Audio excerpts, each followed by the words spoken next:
And మనకొక సనాతన యోధుడు తిరుపతిలో ఆయన డిక్లేర్ చేసుకున్నాడు, నేను సనాతన యోధుణ్ణి, హిందువుల పక్కన నిలబడుతున్నా, హిందువులకు ఏదైనా జరిగితే నేను ఊరుకోను అన్నావు. అదే తిరుపతిలో ఈరోజు 6 మందిని మీ కూటమి ప్రభుత్వం చంపేసింది. దీనికి మీరు ఏం ప్రాయశ్చిత్తం చేస్తారు? చంద్రబాబు నాయుడుతో రాజీనామా చేయిస్తారా? మీరు బాధ్యత తీసుకొని రాజీనామా చేస్తారా? లేదా టీటీడీ చైర్మన్తో రాజీనామా చేయిస్తారా? హోంమంత్రితో రాజీనామా చేయిస్తారా? లేదా అందరూ కలిసి కట్టకట్టుకొని రాజీనామా చేస్తారా? మీ అందరి ఫెయిల్యూరే కదా ఇది. నిజమైన సనాతన యోధుడివైతే ఇప్పుడు రా, వచ్చి మీ ప్రభుత్వంలో ఎవరెవరి నిర్లక్ష్యం వల్ల ఇది జరిగిందో వారందరి మీద క్రిమినల్ కేసులు పెట్టించుకోండి.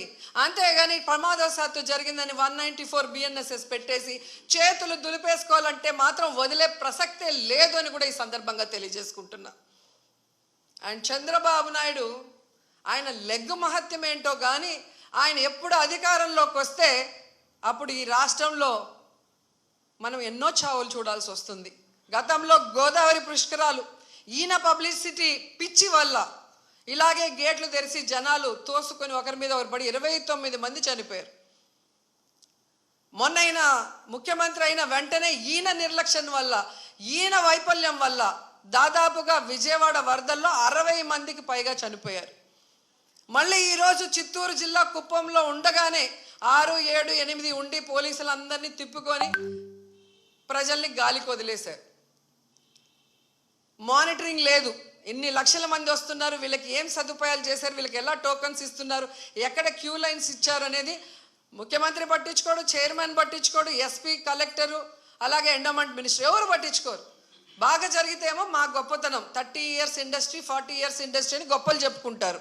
లేదు అంటే గత ప్రభుత్వ వైఫల్యం లేదా అఫీషియల్స్ వైఫల్యం అని ఎప్పుడు ఎవరో ఒకరి మీద దుమ్మెత్తి తప్పించుకోవాలన్న ప్రయత్నం చేస్తున్నారు. ఇది సీరియస్గా తీసుకోవాల్సిన ఇష్యూ. ఈ చంద్రబాబు నాయుడు గారి వైఫల్యం వల్ల, అసమర్థ వల్లే ఈరోజు ఇంతమంది చనిపోయారు. ఆయన నియమించిన వాళ్ళు ఎవరైతే ఉన్నారో వాళ్ళందరి నిర్లక్ష్యం వల్ల జరిగింది. సో వెంటనే ఈ ఎఫ్ఐఆర్లు మార్చి తప్పు చేసిన వాళ్ళ మీద క్రిమినల్ కేసులు పెట్టాలి. లేకపోతే మేమైతే వైఎస్ఆర్సీపీ తరఫున భక్తులకి అండగా ఉండి ఆ చనిపోయిన కుటుంబాల తరఫున పోరాటం చేస్తాం. వాళ్ళకి కూడా ఎక్స్గ్రేషియా ఒక్కొక్కరికి మరి డబ్బులు 1 కోటి నుంచి 2 కోట్ల దాకా ఇవ్వాల్సిన అవసరం ఉంది. ఎందుకంటే మీ వల్లే వాళ్ళు చనిపోయారు, వాళ్ళ నిర్లక్ష్యం వల్ల కాదు. అలాగే గాయాలైన వాళ్ళకి 25 లక్షల రూపాయలు కూడా ఇవ్వాలని డిమాండ్ చేస్తూ, నిజంగా తిరుపతి అమ్మాయిగా నాకు నిజంగా చాలా బాధేస్తుంది. ఎందుకంటే నాకు తెలిసి ఇంతవరకు తిరుమల చరిత్రలో ఇలా వైకుంఠ ఏకాదశి కోసం దర్శనానికి వచ్చిన వాళ్ళు చనిపోయిన దాఖలాలే లేదు. అలాంటిది ఈరోజు 6 మంది దాకా చనిపోయారు అంటుంటే ఆ కుటుంబాలు టీవీల్లో చూస్తుంటే వాళ్ళు ఏడుస్తుంటే మనసు ద్రవించిపోతుంది. కానీ ఈ కుటుంబ ప్రభుత్వానికి ఏ ఎమోషన్ లేదు, ఏ బాధ లేదు. ఎలా తప్పించుకుందామా, ఎవరి మీద తోసేద్దామా అన్న ప్రయత్నమే వీళ్ళు చేస్తున్నారు. సో ఖచ్చితంగా మోడీ గారిని డిమాండ్ చేస్తున్నాం, మీరు దీని మీద సీరియస్గా ఎంక్వైరీ చేయించాలి. తప్పు చేసిన వాళ్ళ మీద క్రిమినల్ కేసులు పెట్టి వీళ్ళని లోపల పెట్టాలి. అలాగే హైందవ శంకరావం చేసిన ఈ మఠాధిపతులందరికీ చేతులెత్తి నమస్కరిస్తున్నా, ఇప్పుడు బయటకు రండి. బయటకు వచ్చి ఈ హైందవ ధర్మాన్ని నమ్ముకున్న భక్తుల్ని కాపాడుకోవాల్సిన బాధ్యత మన మీద ఉంది. అలాగే తిరుమల పవిత్రత కాపాడాల్సిన బాధ్యత మన మీద ఉంది. అలాగే భక్తుల చావుకు కారణమైన వాళ్ళని శిక్షించే విధంగా మనం పోరాడాల్సిన అవసరం కూడా ఈరోజు ఉంది. కాబట్టి మీరందరూ బయటికి రావాలి, మాట్లాడాలని కూడా కోరుకుంటున్నాను. ఈరోజు ఎంత దురదృష్టం అంటే, మొన్న game changer film function pre release event చూశాను. ఫొటోస్ చూస్తే మినిస్టర్ ఉన్నారు, కలెక్టర్ ఉన్నారు, ఎస్పీ ఉన్నారు. ఒక సినిమా ఫంక్షన్కి ఇంత ఇంట్రెస్ట్గా, ఇంత చిత్తశుద్ధిగా పనిచేసిన వాళ్ళు ఎందుకు టీటీడీకి సంబంధించిన వైకుంఠ ఏకాదశికి ఇంట్రెస్ట్ లేకుండా పనిచేస్తున్నారు? ఎందుకు భక్తుల సేవలో ఉండకుండా చంద్రబాబు నాయుడు సేవ కోసమే మీ టైం కేటాయిస్తున్నారని నేను అడుగుతున్నాను. దీంట్లో కల్ప్రిట్ ముఖ్యమైన వాడు ఎవరంటే జేఈఓ ఇన్ఛార్జ్ ఈవోగా ఉన్నారు వెంకయ్య చౌదరి.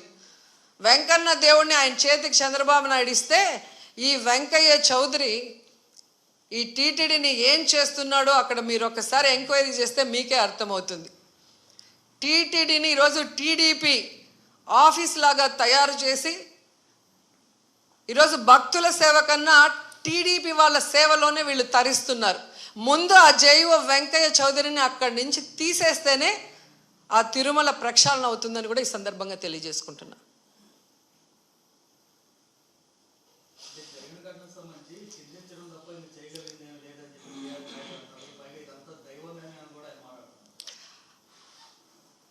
దేవుడి మీద భక్తి లేని వాడికి ఆ పోస్టు చేసే విలువ లేని వ్యక్తికి అలాంటి పెద్ద పోస్ట్ ఇస్తే ఇలాగే ఉంటుంది. ఆయన ప్రెస్ మీట్లు పెట్టి రాజకీయం మాట్లాడతాడు, జగన్ గారిని తిడతాడు. కానీ ఒక టీటీడీ చైర్మన్గా తన బాధ్యత ఏంటి, వైకుంఠ ఏకాదశికి ఎలాంటి ఏర్పాట్లు చేయాలి, ఈఓని ఎస్పీని కలెక్టర్ని కలుపుకొని కోఆర్డినేట్ చేసుకొని ఎలా వచ్చే భక్తులకి అన్ని సదుపాయాల్ని సేఫ్టీని అందించాలన్న ఆలోచన ఇతనికి లేదు. ఇన్సిడెంట్ జరిగినప్పుడు కూడా హైదరాబాద్లో కూర్చొని ఉన్నాడు. ఆయన మాట్లాడిన తీరు చూస్తే తాగి మాట్లాడా, వయసు అయిపోయి మాట్లాడా నాకైతే అర్థం కాలేదు. కానీ ఎంత కేర్లెస్గా, ఎంత సిల్లీగా ఆయన మాట్లాడిన మాటలు. నేను గుడిలో ఎస్పీ కనిపిస్తే చెప్పాను, కొంచెం జాగ్రత్తగా చూసుకోండి, ఏదో గొడవలు అవుతున్నాయి అని నాకు సమాచారం వచ్చింది అన్నాడు. మరి ఎస్పీకి చెప్పిన తర్వాత ఎస్పీ కరెక్ట్గా చూసుకుంటున్నాడా లేదా మానిటరింగ్ చేయాల్సిన బాధ్యత చైర్మన్కి, బోర్డు మెంబర్స్కి ఉంది కదా. మరి నువ్వు హైదరాబాద్లో కూర్చుంటే తిరుపతిలో టికెట్లు ఏ కౌంటర్లో ఇస్తున్నారు, వాళ్ళకి ఏం సేఫ్టీ ఉంది, వాళ్ళకి ఏమి సౌకర్యాలు అందుతున్నాయో ఎలా తెలుస్తుంది మీకు? మంత్రి గారు, ఎమ్మెల్యే, చైర్మన్, పాలక మండలి, కలెక్టరు, ఎస్పీ వీళ్ళందరూ తిరగాలి. తిరుపతిలో, తిరుమలలో ఎలా ఉన్న ఏర్పాట్లు, ఏమైనా అవసరం ఉందా అని చెప్పి అఫీషియల్స్ని కోఆర్డినేట్ చేసుకోవాల్సిన పని అధికారంలో ఉన్న వాళ్ళది. అలా చేసుకోకుండా అంతా దైవేచ్ఛ.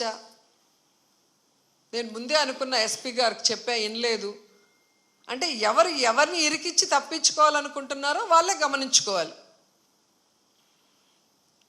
గతంలో టీటీడీ చైర్మన్లుగా పనిచేసిన వాళ్ళు కరుణాకర్ రెడ్డి గారు ఉన్నారు మనకు, అట్లాగే సుబ్బారెడ్డి గారు ఉన్నారు. ఎంత చక్కగా భక్తుల సేవలో వచ్చిన వాళ్ళకి అన్ని సౌకర్యాలు అందించి అందరూ కూడా దర్శనం చేసుకొని తరించే విధంగా ఎలా ఏర్పాట్లు చేశామో 5 ఏళ్ల కాలంలో భక్తులను అడగండి. వచ్చిన ఫస్ట్ ఇయరే మీరు ఈ విధంగా చేస్తే నెక్స్ట్ ఎలా వస్తారు భక్తులు? భయపడిపోరా? అంటే తిరుమలకి ఎవ్వరు రాకూడదు అన్నట్టుగా అప్పుడేమో ఏదో కల్తీ జరిగిందని అబద్ధపు ప్రచారం చేసి సుప్రీంకోర్టుతో అక్షింతలు వేయించుకున్నారు. ఇప్పుడు నిర్లక్ష్యంతో 6 మందిని చంపేసి అమ్మో కొండకెళ్తే ఏమన్నా అవుతుంది అన్నట్టుగా ఇప్పుడు తయారు చేశారు. అంటే తిరుమల పవిత్రతను దెబ్బతీయటానికి కంకణం కట్టుకున్నట్టుంది కూటమి ప్రభుత్వం.